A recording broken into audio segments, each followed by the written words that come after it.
Beleza? Tá, deixa eu só esperar aqui. Pronto, então, boa tarde, pessoal. Vamos dar início à defesa de TCC1 do aluno Luiz Henrique Pereira Taira. Gostaria de agradecer a presença dos membros da banca, o professor Daniel, o professor Fernando, que aceitaram rapidamente em ler o texto e fazer parte dessa banca. Luiz, você vai ter 20 minutos para a apresentação, depois a gente abre um tempo para a arguição da banca e a gente finaliza com uma deliberação da banca a respeito da sua nota. Então, nesse momento, você tem 20 minutos, passo a palavra a você. Bom trabalho. Tá joia. Primeiramente, eu quero agradecer também ao professor Daniel, professor Fernando, professor Bruno por estarem aqui, me avaliando pelo tempo.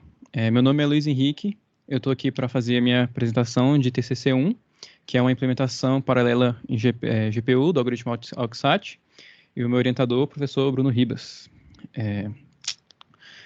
Começo aqui mostrando uma expressão booleana, x1 ou x2. Essa expressão tem duas variáveis, x1 e x2, que são variáveis booleanas. Isso significa que elas podem receber o valor de verdadeiro ou falso. Então, x1 pode ser verdadeiro ou falso, x2 pode ser verdadeira ou falso. Aqui, C1, C2 e C3 são três expressões booleanas que elas podem também ter, de acordo com as variáveis, os operadores que ela também tem um valor verdadeiro ou falso. Nas variáveis, a gente pode aplicar operadores lógicos, né? Aqui representados pelo V para cima é o OU e o chapeuzinho é o E.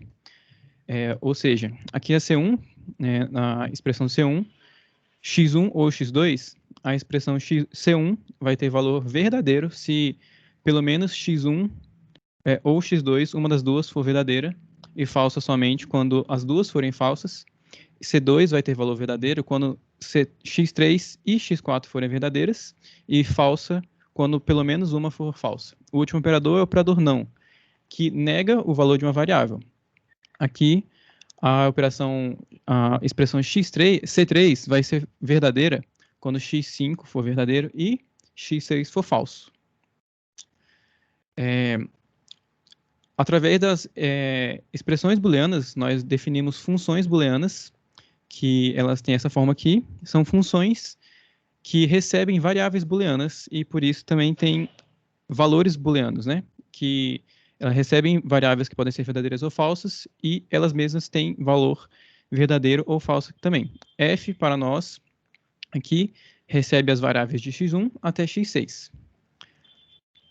A partir da função booleana,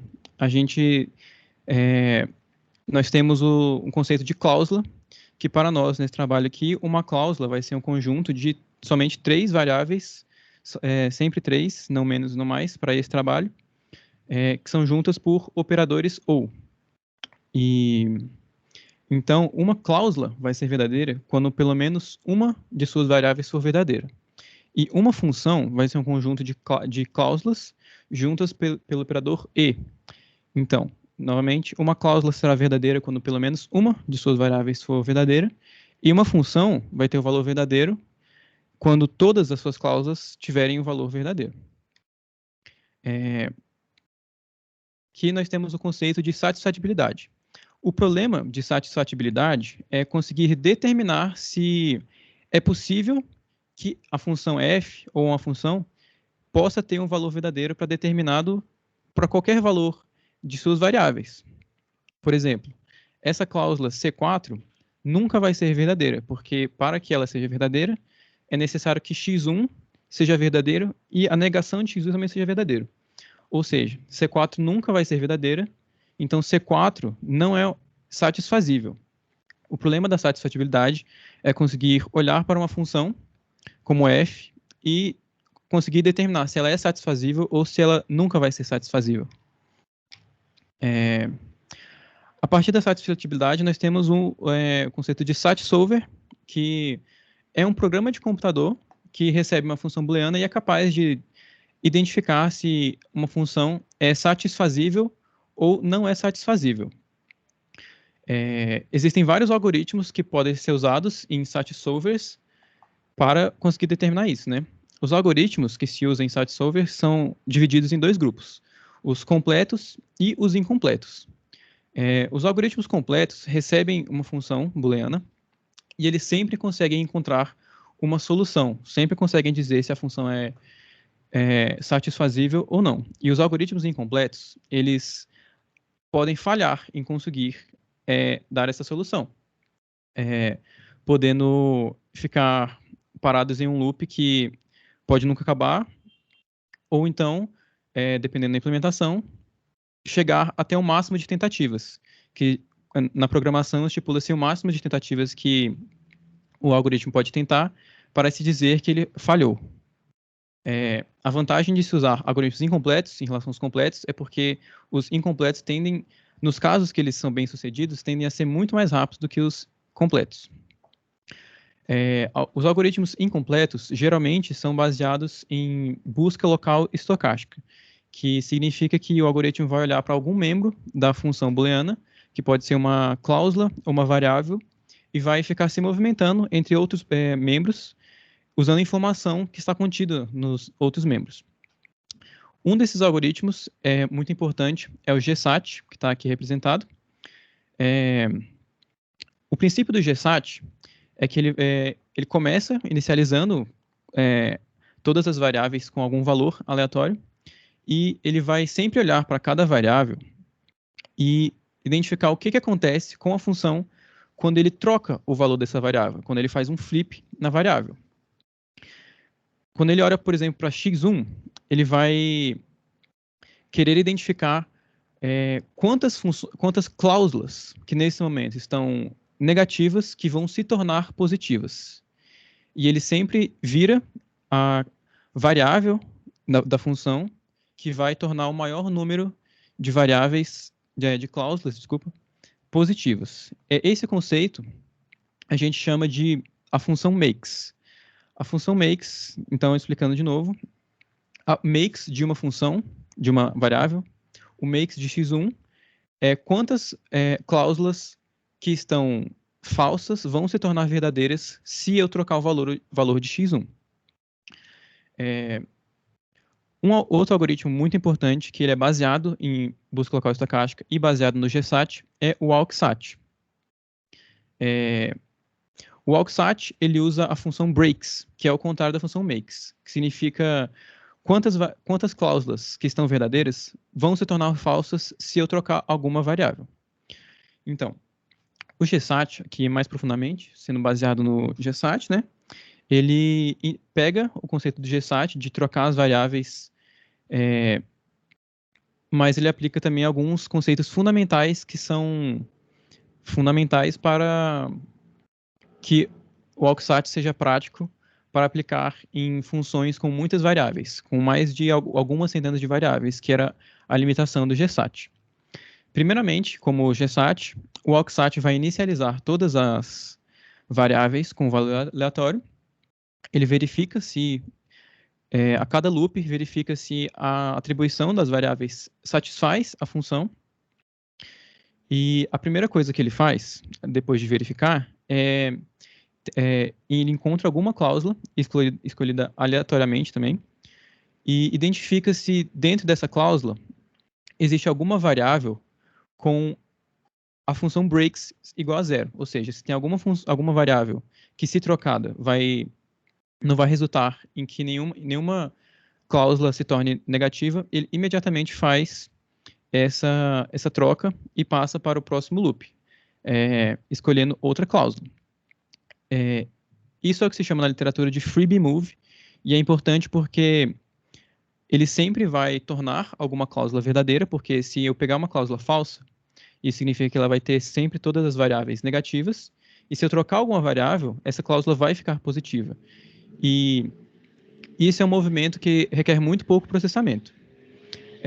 Se ele não encontra alguma variável com break count 0, né, com a função break 0, ele vai entrar no outro caso que ele vai usar a variável p, que é uma probabilidade. Então, ele vai ter probabilidade p de trocar uma variável dentro de C aleatoriamente escolhida, e 1 menos p de trocar a variável que tiver o menor breaks dentro dessa cláusula. Esse outro passo, usando o P, que a gente chama de ruído, é muito importante também, porque também é um movimento que requer pouco processamento, mas é garantido de tornar uma cláusula positiva. Essas introdução de ruído são muito importantes, porque diminuem, consegue fazer com que o AUXAT seja capaz de resolver funções maiores do que o GSAT conseguiria. Então, eu introduzo o conceito de processamento paralelo, que em uma aplicação de computador, é possível que nós tenhamos mais do que uma instância de código rodando ao mesmo tempo. Isso significa que em uma tarefa que um programa precisa fazer, a gente pode dividir essa tarefa em várias etapas, e as etapas que não dependem de outras etapas podem ser feitas ao mesmo tempo. Então, várias etapas podem ser feitas ao mesmo tempo, se nenhuma dessas etapas depende do término de uma da outra. É possível aplicar esse princípio para satisfatibilidade. Os algoritmos de satisfatibilidade são muitas vezes paralelizados. Existem várias formas de a gente fazer um algoritmo que rode paralelamente. Tem aqui alguns exemplos de como que a gente pode paralelizar um algoritmo. Por exemplo, cada vez que eu olhar para uma variável, eu posso calcular o que vai acontecer se eu trocar cada uma das variáveis e fazer o processamento de cada uma dessas variáveis em uma instância de código.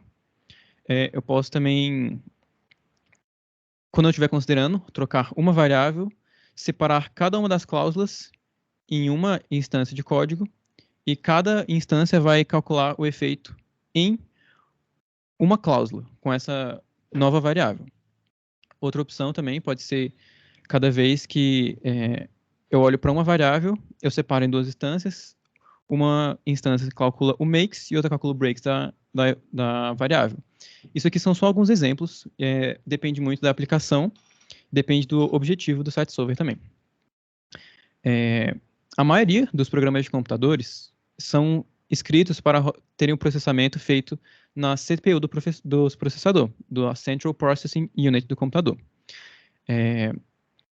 Existe outro tipo de processador no computador, que é a GPU, Graphical Processing Unit, que é um processador muito parecido, mas ele é especializado em fazer tarefas paralelamente. Uma tarefa que é feita paralela pode ser rodada em CPU hoje em dia, mas as GPUs têm capacidade de processamento de paralelo muito maior, porque elas são capazes de rodar muitas instâncias, muito mais instâncias do que CPU. De acordo com um estudo de 3 pesquisadores chineses, você comparar um código sequencial com uma implementação paralela em CPU, você pode ganhar 10 vezes de desempenho, e se essa mesma aplicação comparada sequencial no processador com paralela em GPU, você pode ganhar até mais de 100 vezes o desempenho. Existem algumas tecnologias, muitas tecnologias, para se fazer programação paralela. Aqui tem algumas opções que são as principais tecnologias usadas no mercado hoje em dia para fazer processamento paralelo. A primeira delas aqui é o CUDA, que é uma tecnologia da fabricante de GPUs NVIDIA, e para se escrever programas que usem o CUDA, se escreve usando a linguagem CUDA C++, que é muito parecida com o C++ tradicional. A diferença é que você pode declarar funções e escolher se cada função vai ser rodada em processador ou em GPU. A grande vantagem dessa linguagem é porque ela é muito utilizada hoje em dia, ela é muito difundida, muito usada em aprendizado de máquina, e o ponto negativo principal é que ela é somente compatível com os GPUs da própria NVIDIA. Outra tecnologia é o OpenCL, que é uma linguagem de processamento, não somente paralelo, que o ponto positivo dela é que ela é muito usado para processamento de diversas áreas, muito usado para supercomputadores, e ao contrário do CUDA, ela é muito compatível com muitas tecnologias, não só GPUs, mas também como FPGAs, processadores Tensor, e as GPUs tradicionais que a gente tem acesso, que são as GPUs da NVIDIA, da Intel e AMD. Outra, muito importante também, é o OpenMP, que, diferente das outras duas, não é uma linguagem, é uma biblioteca de código que pode ser usada tanto em C quanto C++ e Fortran, que ela disponibiliza várias funções que podem ser várias funções paralelas. E inicialmente o OpenMP ele rodava paralelamente somente em CPU, mas hoje em dia ele pode ser rodado em GPU também. E ele também é muito difundido, muito utilizado há muito tempo no mercado. E a última aqui é o NVC++, que ele não é uma linguagem, nem uma biblioteca, ele é um compilador de C++ tradicional. Para fazer uma aplicação paralela em NVC++, usando NVC++, se escreve uma aplicação em C++ tradicional e quando compilado em NVC++, ele faz todo o trabalho para que possa ocorrer processamento paralelo usando GPU. Isso significa que aplicações escritas em C++ tradicional podem ser retroativamente, podem no futuro ser convertidas para processamento em GPU também. Aplicações legadas podem ser compiladas com NVC++ e seriam usadas para GPU também a partir disso. Eu tive a oportunidade de estudar primeiro CUDA e OpenCL no começo desse semestre, e antes de eu começar a considerar essas outras duas tecnologias aqui, e as ambas são uma boa candidata para o desenvolvimento do trabalho.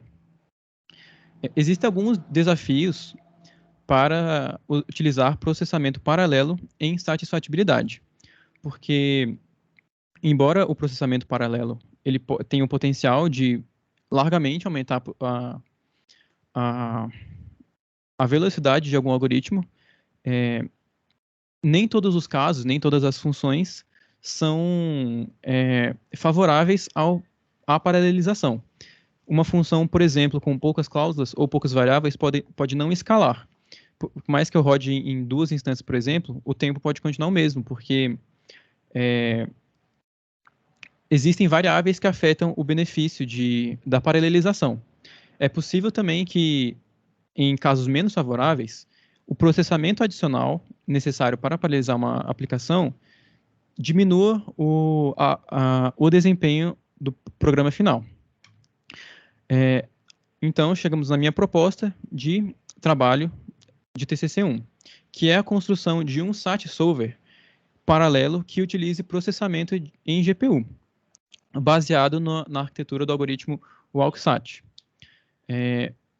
Com essa construção, o meu objetivo vai ser, primeiramente, comparar a performance do algoritmo paralelo com a mesma implementação, só que sequencial, uma implementação parecida, sequencial, e com isso eu vou conseguir entender quais as variáveis que afetam o benefício de se paralisar uma implementação de SAT solver. Aqui nós temos variáveis que com certeza afetam, e com esse trabalho eu vou conseguir entender e, assim, concluir em quais casos vale a pena utilizar processamento paralelo e quando que vale a pena de se desenvolver um SAT solver paralelo. E também, no final, vamos ter uma implementação eficiente de um WalkSat paralelo em GPU que vai poder ser usado no futuro, tanto para estudo quanto para uso mesmo. Esse aqui é o meu cronograma do TCC2, que eu vou começar revisando a literatura em maio, estudando, né, o que foi escrito sobre o WalkSat, paralelização, por exemplo, e em junho, estudar implementações já do WalkSat e escolher qual a tecnologia utilizada, colocando a mão no código, mexendo com implementações existentes. E em julho, eu pegar o conhecimento que eu obtive do meu estudo sobre tudo antes e implementar um WalkSat que rode sequencialmente e paralelizar essa implementação para que eu tenha as duas, que podem ser comparadas. E a partir dessa comparação e do meu entendimento, eu vou estudar os resultados e fazer a redação do texto em agosto e setembro. Novamente, eu agradeço a presença aqui de todos, agradeço a orientação do professor Bruno Ribas, e com isso eu concluo a minha apresentação. Ok, obrigado, Luiz. Então agora a gente abre espaço para a arguição da banca. Agora tem um problema, né, que a outra escolha foi mais fácil, que era quem era mais longe, quem era mais próximo. Acho que eu vou escolher, eu não sei se eu escolho a idade ou o mais fresco. E tá mudo, Fernando. Se for pela idade, tomara que eu perca, né? E acho que vai ser difícil. Mas vou pedir então primeiro ao professor Fernando, o decano aqui da sala, mais antigo. Né? Decano mais antigo, né? Então eu peço primeiras palavras ao professor Fernando. Obrigado, Fernando, por aceitar o convite aí, participar da banca. Sempre um prazer vê-lo. Um quadradinho que seja. Em 2D, né? Então, eu mais uma vez agradeço aí, sempre bom, essas bancas são, eu diria que são os momentos de lazer, assim, que a gente mais gosta, né, dessa atividade acadêmica, realmente é uma dinâmica bem legal, porque a gente consegue perceber melhor o que os pares estão fazendo, né, bem bacana. E aí, então, eu queria agradecer aí ao Bruno, também ao Luiz, né, pela oportunidade. E eu queria dizer que eu acho o trabalho assim, né, interessante. A gente tem começado a olhar com mais detalhe essa questão das implementações paralelas. E quando eu vi esse trabalho aqui sobre o uso de GPUs, eu fiquei bem entusiasmado. Eu fiquei assim um pouco decepcionado apenas com a ideia, né, Luiz, do documento. Eu acho até que você deu melhorou um pouco assim a visão em função da sua apresentação. Então, assim, eu acho o tema interessante, eu acho que você demonstra, pelo menos na sua fala, uma certa segurança com relação ao seu caminho de investigação aí, mas a gente fica um pouco sem referências para criticar ou para ajudar, né, no sentido quando eu falo de crítica, a crítica positiva, né? No sentido de te ajudar para o trabalho melhorar. Então, como tem muita coisa aqui para fazer, eu vou falar algumas coisas, se depois deixo o Daniel complementar, enfim, e aí a gente vai chegando aqui, né? Uma solução interessante. Bom, eu queria... É tanta pergunta que eu vou separar algumas, tá? A primeira delas que eu queria te perguntar é o seguinte: você, na sua apresentação agora, eu acho que eu não achei isso no texto. Você falou que ia reduzir as cláusulas que você faria a investigação em 3 variáveis. E eu não entendi por quê. Qual é a justificativa para você fazer isso se você está a caminho de uma solução que busca paralelismo? Não sei, eu fiquei... Essa é a primeira dúvida. Eu posso falar agora, né? Tá bom, então, uma coisa que faltou na minha apresentação, e eu acredito que faltou então também no meu texto, é que a gente está tratando aqui de 3 SAT. Eu não marquei isso na apresentação para não trazer um conceito a mais, para assim, não complicar. Eu só falei que as nossas cláusulas vão ser de 3 variáveis, e porque em satisfatibilidade, né, existe algoritmos 2 SATs, 3 SAT, e aqui a gente vai tratar com 3 SAT. Então, a gente sempre vai usar funções que têm cláusulas de 3 variáveis. E em satisfatibilidade, qualquer cláusula, qualquer padrão pode ser transformado em 3 SAT. Qualquer 2 SAT pode ser transformado em 3 SAT também. Então, isso não é uma complicação, é só um conceito que eu não defini na apresentação nem no texto. Tá. Então, essa fala toda é no sentido assim, de você depois ir ajustando, porque o documento, aqui tem um potencial de melhoria impressionante. Você pode começar com uma contextualização, né? A gente não sabe nem para que servem esses algoritmos, né? Você não deu um exemplo, assim, eu sugeriria você recomeçar ali na introdução, ao invés de entrar, né? Você é muito direto ali nas suas coisas, né? Bem, assim, o contexto histórico, você fala um pouquinho sobre lógica proposicional e aí daí já entra na satisfatibilidade. Mas eu acho que o tema merece um pouco mais de cuidado, assim, se você começasse com um histórico, contando um pouquinho sobre cenários ou sobre situações onde esse tipo de solução pode ser aplicada, seria bem bacana, né? Porque aí daria eu diria assim, que atrairia, né? Atrairia mais para o tema e a gente perceberia com mais clareza a real utilização disso, né? Então, se você trouxesse um contexto adequado, com exemplos apresentados e até com possibilidades, com soluções que têm atendido parcialmente ou que atendem, porque também não tem nenhum exemplo de trabalhos similares, assim, me parece que você só lançou mão aqui do Cautes, né, enfim, esse artigo de 2008 aqui, que eu não tive tempo de olhar, mas, enfim, geralmente eu vou nas as referências que vocês colocam, mas dessa vez não foi muito possível. Então, eu vou trabalhar só com o que eu vi aqui. Aí eu fiquei pensando assim, se você colocasse o status quo, quer dizer, o que é que está posto, a questão, uma certa justificativa para a questão de partir para a questão do paralelismo, né? Eu fiquei na dúvida, por exemplo, os algoritmos incompletos, né, os algoritmos SAT incompletos, eles tendem a solucionar funções satisfazíveis, mas eles falham em dizer que funções são insatisfazíveis, não é isso? Aí eu fiquei pensando, poxa, mas então será que o fato de eu caminhar em direção ao paralelismo pela quantidade de possibilidades de teste, isso vai me trazer uma melhora de resultado? Então, essa conexão entre o problema da satisfatibilidade, entre a questão que você traz o tempo inteiro na sua fala, e essa coisa de paralelizar não ficou muito clara, entendeu? Parece que a gente fica na dúvida. Não, isso aqui é só para a gente melhorar a performance. Não, não. Se melhorar a performance, também você vai poder testar mais casos e tal, entendeu? Eu fiquei nessa dúvida e queria te ouvir. Você percebe alguma conexão entre uma coisa e outra? Entre paralelizar e a eficiência dos algoritmos? Então, sim. Ter uma performance melhor significa que é possível testar funções muito maiores, né? Com muito mais cláusulas, muito mais variáveis. E os algoritmos, eles geralmente definem o máximo de tentativas que se pode tentar até se considerar que ele falhou, né?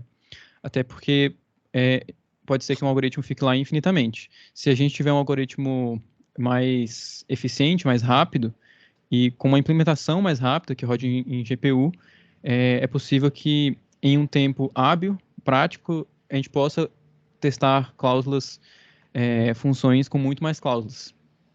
Ah, legal. Pronto, você acabou de dar um mote interessante e que justifica o trabalho, entendeu? Isso é porque do jeito que está aqui, a gente fica muito no ar, né? A gente fica sem saber exatamente por que você faz isso, né?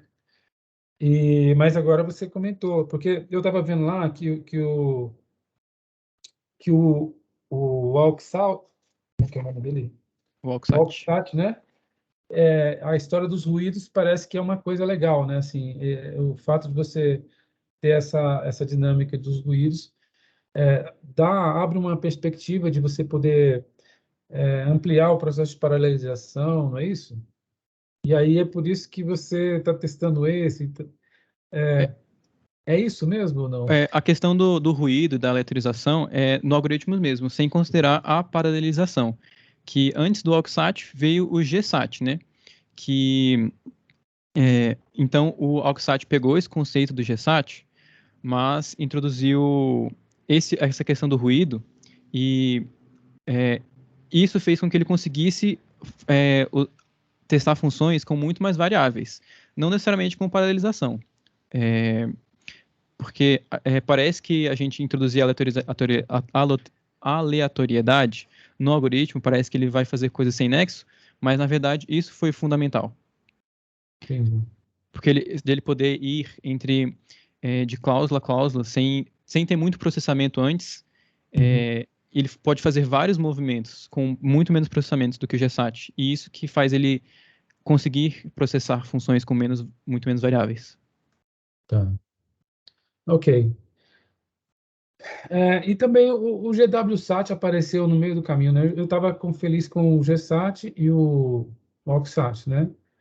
E você fala muito assim de algoritmo, como é que fala? Ele é baseado, né? Inclusive a sua solução não é a implementação do AUXSAT, você, me parece que vai propor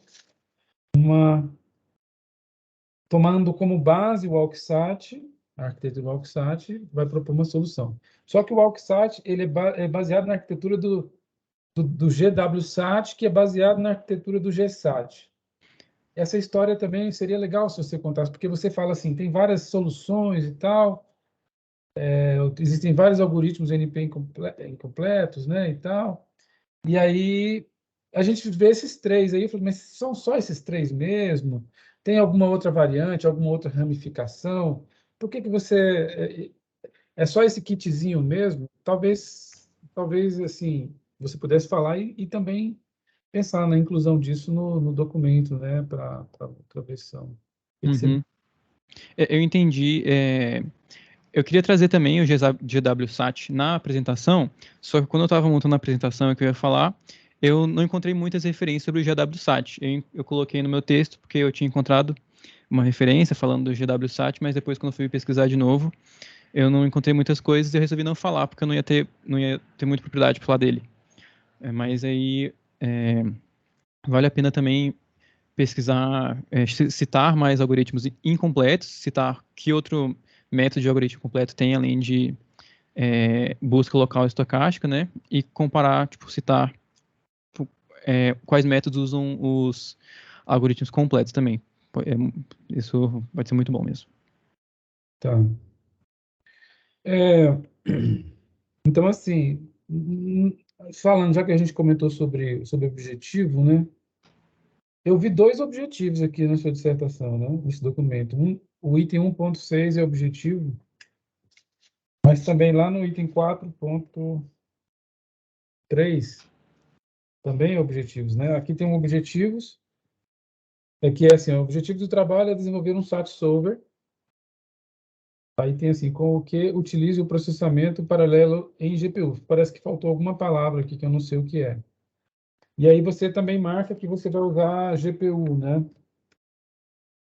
Então, de certa maneira, desculpa, você vai usar, isso, você vai usar a GPU, você já marcou aqui, e o resolvedor terá como base a arquitetura WalkSat, né? Então, eu acho que talvez unificar esses objetivos, porque o outro não é bem isso que você fala. No outro objetivo, você fala que vai investigar o potencial da aplicação de computação paralela em GPU ao WalkSat.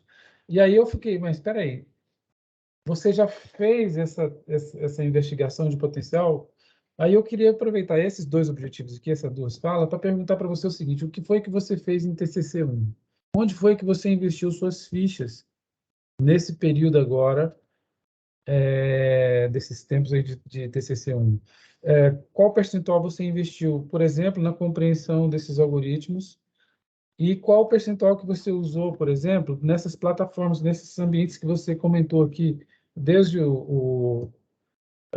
as plataformas, o NVC++, o OpenMP, se você fez testes, conta um pouquinho para a gente aí dessa tua experiência. Beleza. A primeira coisa que eu fiz no início do semestre foi fazer umas experiências com OpenMP e CUDA, porque inicialmente as duas principais candidatas para para fazer esse SAT solver seria o OpenCL e o CUDA. Então a primeira coisa que eu fiz foi pesquisar sobre CUDA, pesquisar sobre o OpenCL e tentar implementar uma coisa base lá. E eu fiz os dois, fiz o teste nos dois para saber como que funciona a linguagem do CUDA e C++. E inicialmente eu tinha decidido fazer em CUDA, porque eu achei uma linguagem mais amigável e que seria melhor, mas além de a gente ter percebido que tem mais outras, principalmente o OpenMP, que também é uma das principais candidatas, que era melhor deixar para fazer mais, investigar mais no TCC2, para decidir durante o TCC2. E então eu fiz o teste, estudei OpenCL e CUDA. Eu diria que talvez tenha sido 20, 30% do meu esforço isso. Aí depois eu fui estudar um pouco da literatura, começando por estudar algoritmos incompletos, porque até então eu não sabia ainda muito sobre o SAT, eu sabia um pouco, por causa de uma matéria que eu fiz com o professor Ribas, né, que a gente implementou um pedacinho pequeno de um SAT solver paralelo, e aí eu fui entender o que eram algoritmos incompletos, aprendi o que era o SAT, e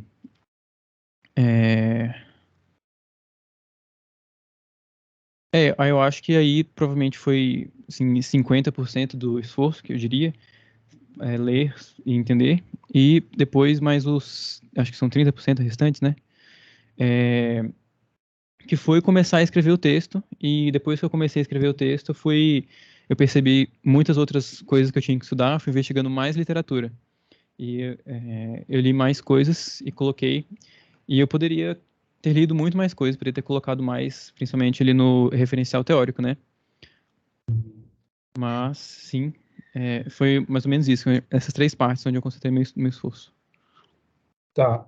Essa sua decisão, então, esse potencial, porque o que eu sinto é o seguinte, parece que há, assim, não sei, me parece que existe ainda alguma dúvida, né, do que a gente vai fazer. Ah, vamos no OpenMP, MVC mais C++, o que a gente vai fazer? Mas talvez você pudesse, assim, não sei se agora mais, né, mas esclarecer por que motivos, o que pega na decisão disso? É a dificuldade da linguagem? Ou é o tipo de problema? Quais são os parâmetros que influenciam nessa decisão que fez você agora mesmo falar, não, talvez a gente teste mais o OpenMP e tal. Esse Uhum. é o que você falasse. Ok, beleza. Um principal fator, né, que é sempre o que guia, primeiro é desempenho, porque a gente quer, o propósito principal é a gente usar a GPU para ganhar desempenho, né? Então, é necessário a gente investigar qual é a relação entre o desempenho dessas linguagens, dessas tecnologias, e eu tinha inicialmente decidido por CUDA também, porque pelo que eu li, era consenso que o CUDA tinha performance melhor do que o OpenCL, mas eu não posso dizer isso com certeza, por isso que eu não posso decidir agora. Performance é ser um ambiente amigável de desenvolver é uma coisa que tem um peso, até porque a gente é um projeto que tem um limite de tempo e é um fator. Se 2 linguagens são iguais, têm o mesmo desempenho, e uma é mais fácil de desenvolver que a outra, eu vou escolher a mais fácil. Esse é um fator. O outro que eu diria que é mais importante do que a facilidade, só que talvez menos importante do que o desempenho em si, é a quantidade de usuários, porque, por exemplo, o CUDA é uma tecnologia muito utilizada, que ela é muito utilizada em aprendizagem de máquina, e ela tem muitos usuários, muitas pessoas usam, muitos frameworks grandes com muitos usuários usam CUDA, então isso pesa bastante, até por longevidade da linguagem. A gente sabe que daqui a 2 anos o CUDA não vai parar de ser usado, vai ter pessoas. Se eu tiver dúvidas durante a desenvolvimento, vai ter muitas pessoas na internet explicando várias dúvidas. E o último, que é muito importante, é o compatibilidade com o hardware, porque se eu decidir escolher fazer o programa em CUDA, vai ser uma limitação que o meu site solver só vai poder rodar com GPUs NVIDIA. E eu gostaria o máximo possível que o máximo de pessoas pudesse rodar, que o máximo de alunos pudessem usar para estudar, e isso é um dos fatores que mais pesa. E são esses. E eu não tive a oportunidade de estudar muito bem o desempenho das linguagens. E Então, eu queria sugerir, assim, é uma sugestão, né? E você vê com o Bruno se vale a pena, mas, assim, talvez estabelecer essas métricas, né, para poder essa decisão, porque eu achei bem bacana assim, paralelamente ao problema do tipo do SAT solver, né, vem uma outra a reboque aí essa discussão sobre o que é melhor do ponto de vista e até as métricas que você usa para fazer um processo decisório, tá? Se o tipo de problema impacta, se é só uma questão de performance. Não, eu pego um problema X e coloco nesses ambientes aqui né? Mas às vezes a questão da facilidade de desenvolvimento, né? E, no fundo, eu fiquei tentando entender aqui no seu documento onde é que você estava investindo mais suas fichas, né? O seu aprendizado ele estava mais na, na compreensão do tipo de algoritmo ou se era mais na compreensão dessas plataformas de paralelização ou nessas linguagens, né? Eu fiquei pensando, será que o Taíra ele vai ser sei lá, uma pessoa com um domínio legal, porque ao final dessa pesquisa ele vai ter assim condições de mostrar, olha, para esse tipo de problema ou então para tais e tais parâmetros aqui é melhor usar o CUDA ou então usar o NVC++, o OpenMP, não sei, talvez uma crítica sobre a experiência, né, de pegar um problema e trazer né? Então, não acho que seja só a questão das variáveis lá, né? Porque, do set solver em si. Me parece que vai vir a reboque aí, nessa sua pesquisa, alguma coisa relativa aos ambientes.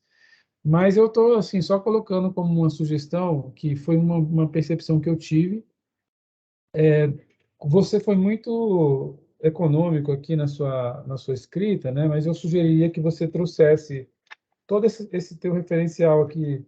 Essa coisa, quando você fala aqui do referencial teórico, fala sobre lógica booleana e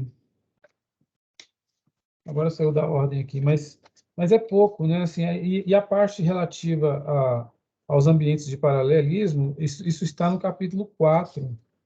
Eu acho que talvez você devesse trazer isso ou para o referencial teórico, já que isso, né, seria um ganho para você, né?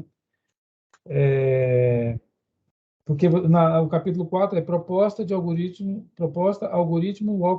Walksat em GPU.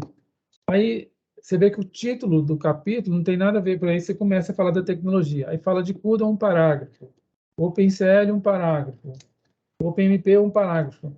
E eu acho que é muito mais que isso, sabe, Luiz? Você tem um potencial aqui de escrita comparando, enriquecendo o teu trabalho, porque eu imagino que você, até mesmo para apontar uma boa solução, a não ser que você feche os olhos e fale, não, peraí, se eu já consegui fazer lá, sei lá, vou escolher o CUDA aqui, vou fazer e é isso que eu vou entregar. Esse é um caminho, né? Aí você não vai comparar nada com nada, você simplesmente vai pegar um problema e vai, ó, estou mostrando aqui que estou implementando. Mas tem que verificar se isso é suficiente, né? Uma outra abordagem que me pareceu ser a que você está trazendo aqui porque você trouxe pelo menos 4 opções aqui: CUDA, OpenCL, OpenMP e o NVC++. Então, se você trouxe essas possibilidades, né, pelo menos se posicionar em relação a elas. E uma outra coisa que eu senti falta é de trabalhos paralelos, alguma coisa, sabe? Você fala assim, existem muitos. Ó, logo na página 15, você fala assim: SAT solvers paralelos são um importante tópico de discussão na comunidade. Mas não tem nenhum aqui listado. Assim, você não falou de nenhum que, até mesmo para a gente poder comparar o que você vai fazer, ou esse resultado que você vai apresentar com trabalhos similares, né? Para a gente poder ter um parâmetro de comparação. Então, tem várias comparações possíveis aí. Não só do problema com essas variantes de ambientes, que é uma decisão que tem que ser tomada, quanto com, dada essa solução que você encontrou, quem é que faz parecido, faz diferente e tal, para poder gerar, né? Porque eu acho que isso aqui dá um artigo legal, assim, me parece. Eu fiquei bem também motivado, assim, pensando, nossa, mas se não existe isso em GPU, de fato é um achado, né? Bem legal, mas espera aí, será que não existe mesmo? Porque você agora já falou que aqui tem solvers paralelos. Aí eu fiquei pensando, mas então o que é que existe e o que você está propondo, né? Não precisa ser nada novo, mas pelo menos você precisa dizer o que é, né? Enquanto graduação não tem essa necessidade, mas você precisaria se posicionar em relação a isso, tá? E uma outra coisa que me chamou a atenção como uma Assim, uma coisa para vocês pensarem, assim, será que essa experiência não pode gerar uma espécie assim de melhores práticas ou de alguma metodologia ou algum indício de, olha, dado um tipo de problema sequencial assim, quando você vai paralelizar, é melhor ir por aqui do que ir por ali, entendeu? Isso aqui dá mais certo do que aquilo ali. Isso poderia ser também bons resultados que o teu trabalho poderia gerar, porque a gente pega problemas sequenciais e vai converter eles em paralelos, e dependendo do tipo de problema, a gente não sabe bem, parece que a gente está começando tudo do zero, né? Então, se você tem, né, nesse trabalho, nessa caminhada sua aí, você tiver boas percepções, que isso seja documentado ali nas suas conclusões, que eu acho que ficaria bem legal. Bom, eu vou deixar, eu acho que está suficiente, para mim está satisfatório. Eu devolvo a palavra para o Bruno. Obrigado aí, Bruno, pelo convite. E Luiz, vá em frente que o trabalho é bem legal. Muito obrigado, professor. Ok, obrigado, Fernando. Agora eu passo a palavra ao professor Daniel. Obrigado, Daniel, por aceitar o convite. Obrigado, Bruno. Obrigado, Luiz, pelo convite. Eu vou projetar aqui o texto, só para ficar claro. Vocês estão vendo aqui minha tela? Sim. Ok. Já acredito. Então, ok. Achei que o trabalho ele tem potencial. O professor Fernando já falou muita coisa aqui, eu vou tentar pular o que ele falou. Por exemplo, essa parte de 2 objetivos também já está marcada aqui, que eu achei meio um pouquinho confuso. Na introdução, eu acho que falta um pouco assim na estrutura do seu trabalho como um todo. Ele está assim faltando uma estrutura melhorzinha para ele. Eu tenho uma sugestão de estrutura que você não, claro que não tem que acertar para o TCC agora, mas para os próximos, que teria que colocar uma introdução que ela tem só um objetivo, e aí você tem que ter um capítulo para falar de lógica booleana, SAT, e aí você vai entrar com os detalhes sobre a satisfabilidade, algoritmo completo, algoritmo incompleto. Eu senti falta de falar de algoritmo completo aqui, né? Você fala do incompleto e ignora o completo, eu acho que é importante num trabalho final já a gente conseguir falar deles. Quando você fala sobre a paralelização, você fala que eles podem ser desenvolvidos para usar paralelização, não cita nenhuma referência, né? E dá para a gente ver que, inclusive, isso é uma parte, né, um dos seus objetivos, que é encontrar as referências. Sendo que é difícil a gente começar já no trabalho, sendo que muitas vezes é bom você já estudar e já ver o que foi feito, porque às vezes você encontra algo que já foi feito que é bem parecido com o que você quer, às vezes é até melhor, e você já vê que você pode mudar. Então, eu acredito que para um TCC1 era muito importante ter estudado o que já existe, qual que é o referencial teórico, sabe? Já ter feito alguma implementação, né? O professor Fernando pediu já, e você explicou bem, entendeu como é que foi feito o seu trabalho, as suas tarefas. Mas, por exemplo, eles estão com uma tarefa 2, né, do cronograma, e isso pode até mudar a sua proposta quando você começa a estudar. Então, eu acho que são algumas tarefas que poderiam ter sido colocadas agora, que elas facilitam. E também, por exemplo, aqui quando você já vai falar sobre CPU e GPU, isso não é bem uma sessão da introdução. Isso tem que ser uma sessão em um capítulo mais para frente. Você tem que citar a GPU, citar a CPUs, mas definir mesmo, você tem que fazer isso lá para frente, não na introdução. Então, quando você apresenta, né, os seus objetivos, você já vem falando sobre as tarefas, implementar um resolvedor SAT que usa GPU e comparar o desempenho do resolvedor paralelo com a mesma implementação. Aqui tem um erro que você chamou ela de implementação síncrona, mas na sua apresentação você usou o termo correto, o termo serial. Então, tem que prestar atenção para trocar isso aqui. São conceitos diferentes, mas acredito que o que você queira falar aqui é serial, não paralelizado. Outra sugestão, aí já é uma sugestão minha de objetivos, dá mais trabalho você fazer a sua implementação serial para comparar com a GPU e tem menos valor científico. É mais bem visto, quando você vai aplicar, que você utiliza uma aplicação de terceiros, Porque as pessoas, se você faz um seu para implementar com GPU, a sua implementação, as pessoas vão achar que a sua implementação ela pode ser pouquíssimo otimizada para que a GPU ganhe bastante. Isso, mas assim, não invalida. Se você quiser fazer isso, faça. Eu já fiz isso, inclusive.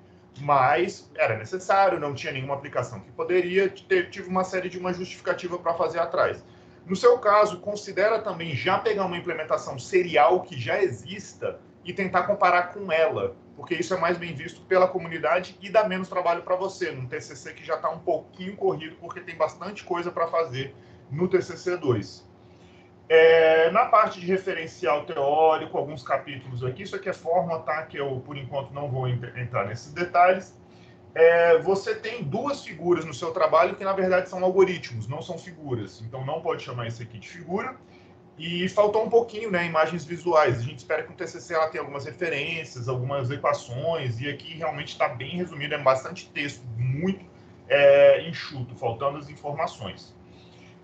Nessa parte de WalkSat, você tem uma seção que você começa a falar de WalkSat para depois abrir um capítulo falando sobre o WalkSat. Eu não vejo por que isso aqui não possa estar na mesma sessão, incluindo, ou uma subseção, não tem problema de aumentar esse número de sessões. E aqui bate de novo com o que o Fernando já falou, mas eu vou falar, você começa a falar da proposta de algoritmo em GPU, e aí você fala sobre CUDA nele. Então, aqui está escrito proposta. Na proposta, você fala sobre o CUDA. A gente sabe que você não vai propor o CUDA. Não é aqui que você tem que falar sobre o CUDA. Sugiro colocar um capítulo, né, seja de arquiteturas de alto desempenho, se for o que você queira, para poder falar sobre várias arquiteturas, incluindo a GPU, mas também faz sentido falar apenas sobre GPU, que é o foco do seu trabalho, então fazer um capítulo de unidades de processamento gráfico, para então entrar na sua proposta. E a gente vê que na proposta, né, tirando essa parte de tecnologia, você tem basicamente esse parágrafo aqui, e você fala que você vai fazer a implementação nesse texto aqui, apresentando novamente objetivos, que também isso não era para estar aqui. Então você vê que a sua proposta está muito pequena para um trabalho, que então essas atividades que estão aqui, de revisar a literatura, estudar implementações existentes, escolher a tecnologia que já foi usada, são tarefas típicas feitas em TCC 1, na sua proposta. Vê que ela já está um pouquinho atrasada das tarefas, mas tem o seu valor. Dá para ver que tem um potencial de um projeto aqui. Deixa eu só que eu pulei algumas coisas aqui. Alguns detalhes técnicos sobre o CUDA. Você chama o CUDA de plataforma de computação paralela. Eu gosto de falar que ela é uma arquitetura de ambiente de software e hardware. Então, pelo menos pode chamar de plataforma, mas de software e hardware, que ela tem vários componentes. Você fala que o desenvolvimento em CUDA é feito por meio da linguagem CUDA C++. É CUDA C o nome da linguagem, não é CUDA C++. E ela é mais parecida com o C do que com o C++. A academia ela não gosta muito de referenciar como linguagem CUDA C. Isso é algo que a própria NVIDIA propõe em um livro dela. Eu tenho aqui atrás, inclusive. Nesse livro aqui da NVIDIA, eles chamam de CUDA C, que foram eles que introduziram esse conceito sobre o nome da linguagem. Algumas pessoas, eu particularmente, chamo de linguagem de programação CUDA C, mas muita gente faz apenas linguagem de programação CUDA, e acabou. E ela é uma linguagem C, com as devidas alterações para execução em GPU, e alguns elementos do C++. Templates, coisas que são exclusivas do C++, ela incorpora no C, na própria inicializador dentro do loop, na época que isso não era aceito ainda no C, já foi aceito também. Então, ela é mais parecida com o C do que o C++. E você disse que ela é uma tecnologia fácil e também amigável. Ela é uma das coisas, eu acho que é uma das piores linguagens que se tem para trabalhar, na verdade, porque você precisa ter um driver, colocar um driver da NVIDIA específico, ter uma placa da NVIDIA específica. Como ela tem componentes de hardware também, você precisa trazer esses componentes e componentes proprietários que muitas vezes não estão junto dos softwares livres paralelos que normalmente a gente encontra em implementações. Então, fazer um desenvolvimento em Python, fazer um desenvolvimento em C, você no Ubuntu você digita aí um build essentials e você já tem a maioria dos componentes. E eu diria, não falaria, o CUDA é um dos piores para você conseguir ensinar os alunos em relação a isso, porque todo mundo tem muita dificuldade em usar. Então, realmente, eu não colocaria esses termos aqui. OpenCL interessante, OpenMP interessante. O NVC++ é legal estar aqui, bacana, é uma linguagem de NVC++, só que isso aqui contrapõe uma frase que você põe lá em cima, em que você fala, por exemplo, que programas precisam ser escritos para rodarem nas GPUs em conjunto com os processadores para que possam utilizar o processamento em GPU. Isso não é verdade. Nós temos linguagens que executam em CPU e em GPU. Eu coloquei um exemplo aqui do OMPS, que é uma linguagem que faz isso tipicamente. Ela é bem específica, de paralelo, já não é muito conhecida. Agora, você, no seu próprio trabalho, você citou um exemplo de que você usando C++, usando o compilador da NVIDIA, você consegue ter um código para executar em GPU. Então, isso aqui também tem que ter um pouquinho de cuidado com essa frase aqui, tá bom? Você chama também, fala na sua apresentação, que as GPUs são processadores especializados em paralelização. Eu não falaria isso, não chamaria elas que elas são especializadas em paralelização. GPUs são aceleradores gráficos especializados em executar funções de processamento gráfico. No entanto, alguns pesquisadores viram que isso possui um potencial para executar código paralelo e exploraram esse código paralelo para se executar em GPU. Você também pode falar, né, da taxonomia FLIN, executando instruções SINT, mas aí já é também ir demais para a computação paralela, que eu acho que não é muito o objetivo do seu trabalho. Mas não chama as GPUs de processadores, chama as GPUs de aceleradores, seria o termo técnico correto. Elas possuem um processador, mas ele pode ser explorado para acelerar instruções. Então, cuidado só com essa afirmação, tá bom? Então, esses são os detalhes mais técnicos em relação ao texto e um pouquinho da sua apresentação. Um detalhe também, na sua apresentação, você passou aproximadamente 2 minutos e você ainda estava no slide falando sobre expressões booleanas, falando sobre uma expressão lógica, usando ou lógico, e quando isso ia ser verdadeiro. E você tem que conhecer um pouquinho a sua audiência. Você está aqui num ambiente para 3 professores, doutores, professores de computação, gastando 2 minutos falando sobre um operador lógico ou, quando é que um ou é verdadeiro ou não. Então, muito tempo gasto para não agregar nada ao seu trabalho. Eu acho que começar explicando satisfabilidade já seria um ponto interessante, que aí a gente já começa algo que não é conhecimento comum e já tem algumas referências para falar. Então, esses slides iniciais eu tiraria completamente eles da sua apresentação. Sobre a sua decisão de tecnologia, né, que é uma tarefa que você já deixou, eu particularmente programo em CUDA desde 2009, a minha opinião é completamente enviesada e eu diria para você programar em CUDA. Mas é porque a gente vê nos trabalhos, tipicamente, você desenvolve um trabalho em CUDA, em GPU, e depois você utiliza faz uma implementação em OpenCL dele, por exemplo. Tipicamente a gente vê esse tipo de desenvolvimento. OpenCL, ele é mais chato de você conseguir tunar ele, conseguir o bom processamento. O CUDA é uma arquitetura que já tem mais componentes mais fáceis de serem trabalhados. É mais rápido você chegar em um código otimizado em CUDA do que OpenCL. De novo, na minha opinião, de programador CUDA. É claro que o programador CUDA vai achar isso, né? Mas são 2 linguagens válidas, são 2 linguagens, não existe problema, eu vou fazer em OpenCL, eu acho ela super legal. Não é como elas sejam concorrentes e eu acredite que tenha que ter uma ou outra. Mas eu acho que é mais rápido para você fazer o desenvolvimento em CUDA. Então, a minha dica para você seria tentar, já que tem tanta coisa para fazer, incluindo decidir qual a tecnologia para se fazer, fica também a minha sugestão de fazer o desenvolvimento em CUDA, que documentação longa, mantido por uma empresa, então você encontra as informações dele centralizadas em vários pontos-chave. Então, para a experiência, ambos são válidos. Fique à vontade de fazer. Decidir fazer em OpenCL, ok, super válido também. Tem ótimos trabalhos que eu também queria passar os meus códigos para OpenCL. Mas fica então essa sugestão. Deixa eu ver se eu falei tudo aqui. Sim, falei tudo até o final. Ok?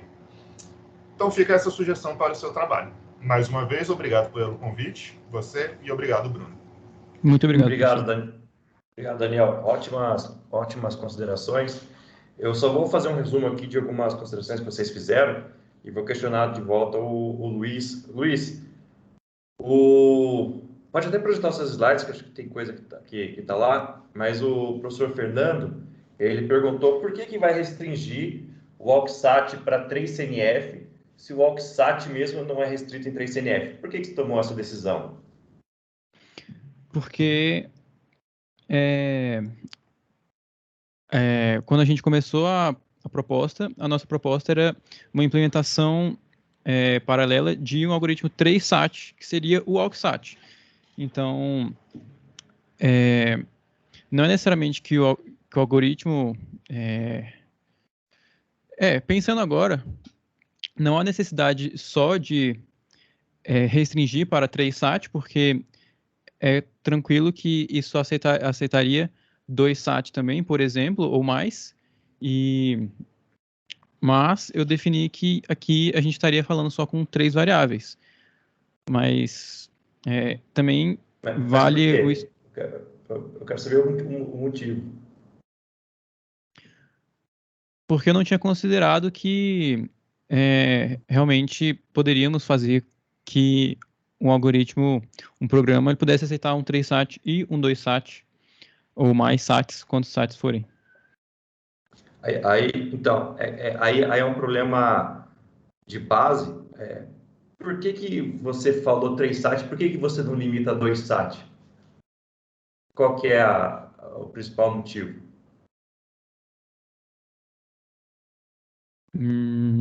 Não, eu não tenho motivo para escolher um SAT aos outros.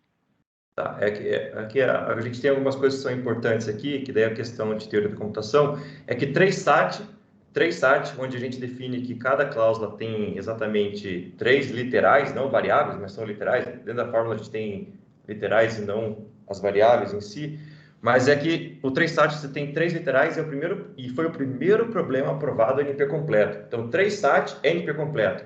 2-SAT, quando você força 2 literais em cada cláusula, é um problema linear. Então, você resolve em tempo linear 2-SAT, enquanto que a partir de 3-SAT é provado que é NP completo. Possivelmente exponencial, a gente não sabe se tem algum algoritmo polinomial. E qualquer K-SAT maior que 3 pode ser reduzido para 3-SAT em tempo polinomial, mas converter 3-SAT para 2-SAT é exponencial.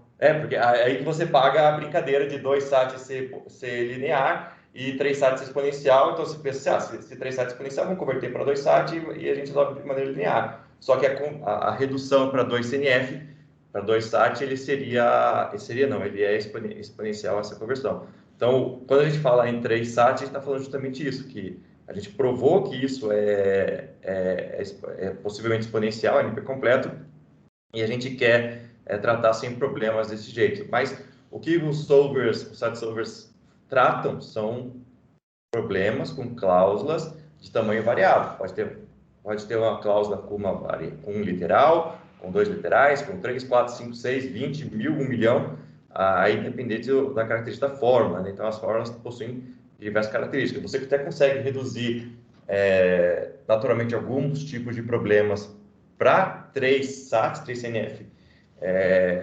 claramente, mas não é uma restrição, não é nenhuma restrição que o AUX-SAT impõe, ainda mais porque o AUX-SAT é um algoritmo estocástico e ele não precisa ter essa redução dada a sua informação. Aí, avança um pouquinho nos slides que você fala, que foi a primeira vez que eu vi você falar, que é a sua proposta do que poderia ser paralelizado. Você falou uma que era do breaks e outra era do creates, né? Makes e breaks. Como é que seria a sua estratégia da paralelização aí? Então, isso também é parte do que foi falado, né? Que pode até um dos resultados também pode ser uma recomendação de o que funciona melhor para paralelizar, até mesmo dependendo de algumas variáveis, sobre os SATs, né? Sobre as funções, que para paralelizar a implementação, eu vou ter que fazer esses testes, esse estudo e fazer a decisão de como que o algoritmo vai utilizar o processamento. Isso é um pouco do que eu tentei fazer naquele trabalho que da matéria do PSPD, né? Que a gente teve que implementar uma parte de um site solver com tendo que tomar essa decisão de como que a gente faria o processamento. E a ideia é, quando for fazer a implementação, estudar qual que é o melhor jeito de se fazer. E, às vezes, poder ter mais de um jeito e escolher ele dinamicamente, dependendo do tamanho de uma função, por exemplo. E como é que você faria essa escolha dinamicamente dentro da GPU? Eu posso ter, por exemplo, duas implementações da variável, de uma função flip, por exemplo, e dependendo o programa pode entender quantas threads ele vai ter disponível, e se ele saber que, por exemplo, se for menos de 100 threads, então ele vai fazer os flips sequenciais e as cláusulas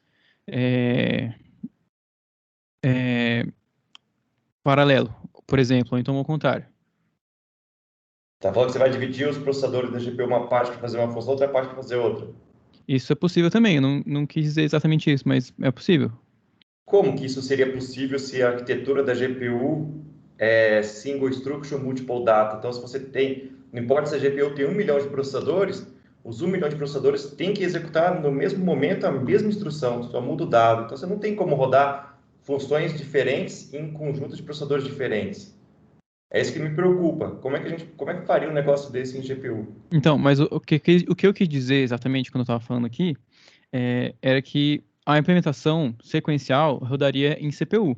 Então, eu posso ter, por exemplo, uma implementação da função flip que roda em CPU e uma implementação que roda em GPU. Então, dinamicamente, eu posso escolher qual dessas que eu vou rodar.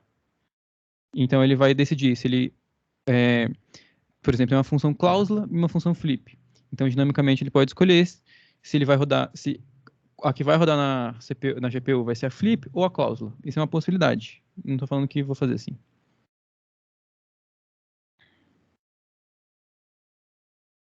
E como é que vai fazer?